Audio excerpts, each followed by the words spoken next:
What's going on, guys? Welcome to Everything Always. My name's Michael Roman, aka Allfires. Now, ever since we started reporting on Sony's ultimate plan in 2019 to cross their Spider-Verse over with the MCU continuity, the picture has not been exactly clear for us, and let's face it, for them, on how they were going to do this. First, we get Spider-Man No Way Home, where they canonize Tobey Maguire and Andrew Garfield's respective parts of the multiverse, but when it comes to Tom Hardy's Venom, we simply see him in a post-credit scene where he leaves a part of his symbiote behind when he's gone as soon as he showed up, seemingly to cross over with our Peter Parker, but we have no idea how. Then we get the post-credit scenes for Morbius, which, let's face it, make absolutely zero sense, with no indication of how they would cross back over with the 616 now that our Vulture is stuck over in Morbius's multiverse, wherever that is. Then we got the most recent Across the Spider-Verse trailer, where we see Spider-Man 2099 refer to our continuity as Earth 199999, regardless of which Earth it actually is, saying something about our Peter Parker, but again, not really clear on how this would all cross over. Rumors of an actual live scene during that animated film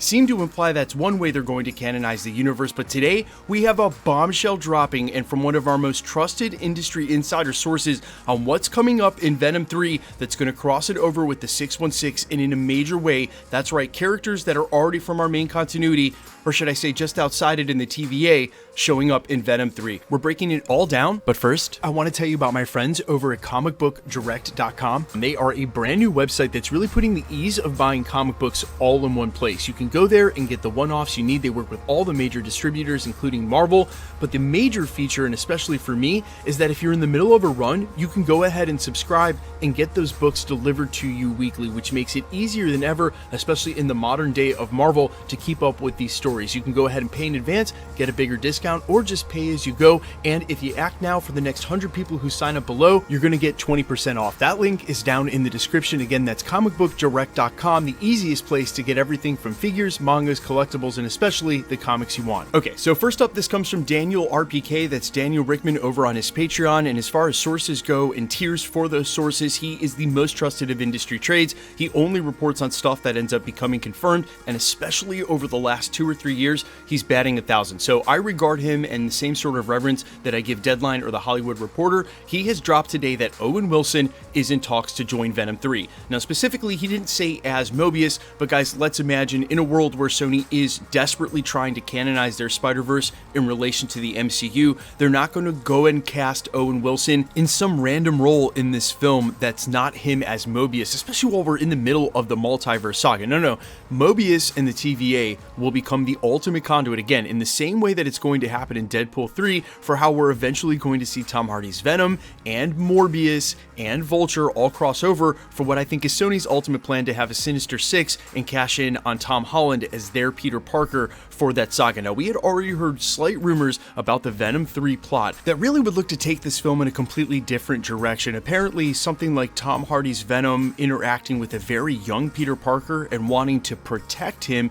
in order to stop him from being killed, and that has to do with the Madam Web plot. Apparently, Ezekiel Sims, one of the villains from the Spider-Verse, is looking to go and eradicate all the Peter Parkers, ultimately what might even tie in with what's going on across the Spider-Verse, and that's why I wanted to be cautious about doing any sort of Venom 3 plot leaks or rumors, because I think Across the Spider-Verse may actually set some of this up, give us a lot more clarity into it, but that's how that could eventually lead to Venom and Eddie Brock ending up in R616 with some emotional connection to a Peter Parker, not necessarily Tom Holland's Peter Parker, but the one that they had been protecting from Venom 3, and after hijinks and shenanigans with the TVA, the breaking of the multiverse, if he should end up in the 616, I see a clear road here to the team up that we had heard about before, where there are several villains trying to kill Peter Parker, including Vulture, Scorpion, maybe even Morbius, and some others, and then you have Tom Hardy, Eddie Brock, alongside Venom with an emotional connection to a Peter Parker that they had tried to protect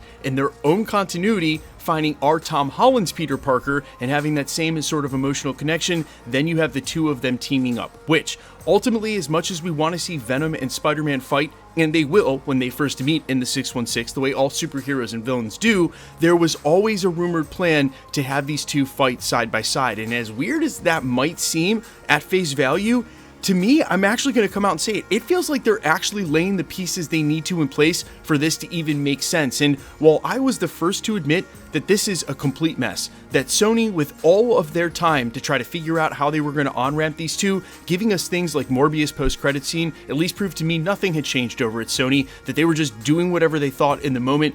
The writing was terrible.